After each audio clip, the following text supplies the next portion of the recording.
Business award north east edition में आकर बहुत ही खुशी हो रही है, क्योंकि टाइम्स ऑफ इंडिया द्वारा सम्मानित किए जाएंगे वो लोग, people who have achieved in different fields.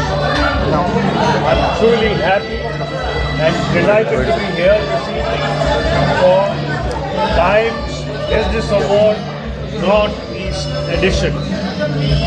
All those people who are going to be awarded are an example for the work that they have done, and they will inspire others to do better, wonderful work.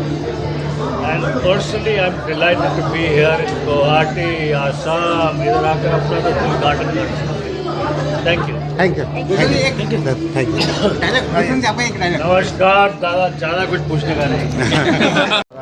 গেলামাল দোকান আছিলে সৰু তাতে মানে সৰু দোকানত আছিলোঁ তাতে চব সেইকাৰণে গুৱাহাটী অহাৰ পিছত আৰু এটা শিক্ষাটো ভাল আছিলে, দেউতাই শিক্ষা ভাল দিলে, পঢ়িলোঁ, মাষ্টাৰ ডিগ্ৰী কৰিলোঁ মই মেথছত, শিক্ষক হোৱাৰ ইচ্ছা আছিলে, এটা বিজনেছত আহি গ'লোঁ আৰু আজি এটা গুৱাহাটী বা নৰ্থ ইষ্টত বা অসম ইণ্ডিয়াৰ এটা ভাল আই টি কোম্পানী। আৰু যিটো যে মানুহে ঘৰত মেট্ৰিকলৈকে কলেজলৈকে মোৰ লাইট নাছিলে ঘৰত, পঢ়িছিলোঁ, আজি ঘৰে ঘৰে মই কম্পিউটাৰ লেপটপ দিব পাৰিছোঁ। আজি অসমৰ মেক্সিমাম মানুহ ঘৰত হ'লে ডাটা বেছৰ পৰা কিনা ভাল লাগে, য'তে লগ পাই নেকি ভাল লাগে।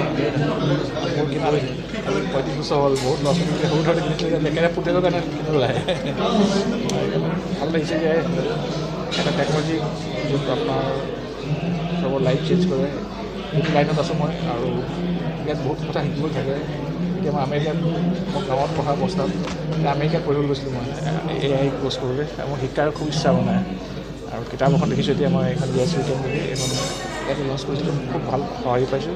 আৰু অসমীয়া অনুবাদো কৰাইছোঁ মই, অলমষ্ট অনুবাদ হৈছে আৰু 15 দিনমান পিছত প্ৰিণ্ট হৈ যাব। চবেই কয় অসমীয়াত বেছি ভাল হয়, চবেই ইংলিছ পঢ়ি ভাল, অসমীয়াত অনুবাদ হৈ গ'ল। আৰু কিতাপখনৰ এটাই আছে US Weekend, মানে এনেকৈ আমি চবেই পাৰিম, মানে এটা আমি এতিয়া গাঁৱৰ যেনেকৈ মানে আমাৰ গাঁৱৰ ল'ৰাই যে আহি গুৱাহাটীত বা বম্বেত গৈ চবেই পাৰিব, মানে যদি তেওঁ যদি এই এক্সকিউজটো এৰি দিয়ে, মানে মোৰ দেউতাই নপঢ়ালে, মোৰ দেউতাই একো নকৰিলে, আমি এক্সকিউজটো বাদ দি আমি পঢ়াটোকে নহওঁ আৰু নিজে কষ্ট কৰোঁতে মানুহ মা দেউতাই আমাক ভাল এটা ব্যৱহাৰ দিলে, ভাল এটা শিক্ষা দিলে আৰু কি দিব, এটা সাহস দিলে, এটা আৰু দুখীয়া ঘৰৰ ল'ৰা জন্ম হ'লে কি হয়, এটা ভাল হয় কি আপোনাৰ এটা ভোক থাকে। আমাৰ সৰুতে আমাৰ একো নাছিলে, এখন চাইকেল নাছিলে, এতিয়া আমাৰ চব বস্তু আজিকালি ধনী ঘৰৰ ল'ৰাই গাড়ী স্কুলত থাকোঁতে গাড়ী কিনিবলৈ চব কিনিবলৈ, আমাৰ চব বস্তু নিজে স্কুটাৰ কিনিছোঁ 5,000 টকা ছেকেণ্ড হেণ্ড। সেইটো যে হাংগাৰটো আছিলে নহয়, কিবা এটা লাইফত মই গাড়ীও কিনিম, এই ভোকে মোক আগবঢ়াই নিছে। সেইকাৰণে মই যে দুখীয়া ঘৰত জন্ম হোৱাটো মোৰ কাৰণে ব্লেছিং। এই যে হাংগাৰনেছটো আছে, কিবা এটা কৰিম, নিজে এখন স্কুটাৰ কিনি এনে কিমান ফূৰ্তি পাইছোঁ, পিছত নিজে এখন গাড়ী কিনিছোঁ, প্ৰথম ছেকেণ্ড হেণ্ড ফূৰ্তি পাইছোঁ, এতিয়া মাৰ্চিডিজ কিনিছে, ভাল পাইছে। সেইকাৰণে লাইফত বাছতে উঠা ফ্লাইটত উঠিছোঁ, আজি আমেৰিকা যাওঁ ফ্লাইটত, সেইকাৰণে চব কষ্ট পাইছোঁ, খুব আনন্দ ভুগিছোঁ। ল'ব লাইফত আৰু সময়টো আমাৰ ল'ৰা ছোৱালীক বহুত সময়টো নষ্ট কৰে। গতিকে মই সদায় ৰাতিপুৱা 6টাত উঠোঁ, 5টা 6টাত উঠি কিতাপ পঢ়োঁ, ডেইলি নিজকে আপডেট কৰিব লাগে। সদায় আইফোনটো 14 কাৰণে আইফোন আটাইতকৈ এটা প্ৰেষ্টিজিয়াছ এটা প্লেটফৰ্ম, তেওঁলোকৰ আটাইতকৈ প্ৰেষ্টিজিয়াছ এটা এৱাৰ্ড ফাংচন হ'ল টাইমছ বিজনেছ এৱাৰ্ড। ইণ্ডিয়াৰ ডিফাৰেণ্ট পাৰ্টত major city like Delhi, Mumbai, Hyderabad, Kolkata, এই টাইমছ বিজনেছ এৱাৰ্ড প্ৰায় 19-20 বছৰ ধৰি হৈ আছে। আমি খুবেই ফৰ্চুনেট ডেট যে আমি নৰ্থ ইষ্টত স্পেচিয়েলি অসমত এই এৱাৰ্ডটো পাতিব পাৰিছোঁ। এইটো 3rd এডিশ্যন। ইয়াতে 35 এৱাৰ্ডিক আজি ইয়াতে সন্মানিত কৰা হৈছে। বলিউডৰ ষ্টাৰ গুলশনজি ইয়াতে আহিছে, তেখেতক খুব ভাল পাইছে।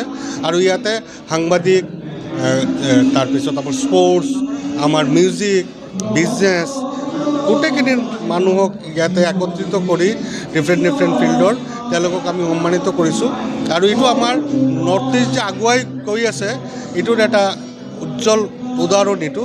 আৰু আমি বিচাৰোঁ অহা দিনতো আমাৰ নতুন প্ৰজন্ম ইয়াৰ পৰা আৰু বেছি ইনস্পায়াৰ্ড হ'ব পাৰিব। আৰু টাইমছ বিজনেছ এৱাৰ্ডৰ নিচিনা এটা প্ৰেষ্টিজিয়াছ এৱাৰ্ড তেওঁলোকে লৈ যাব পাৰিব। Thank U.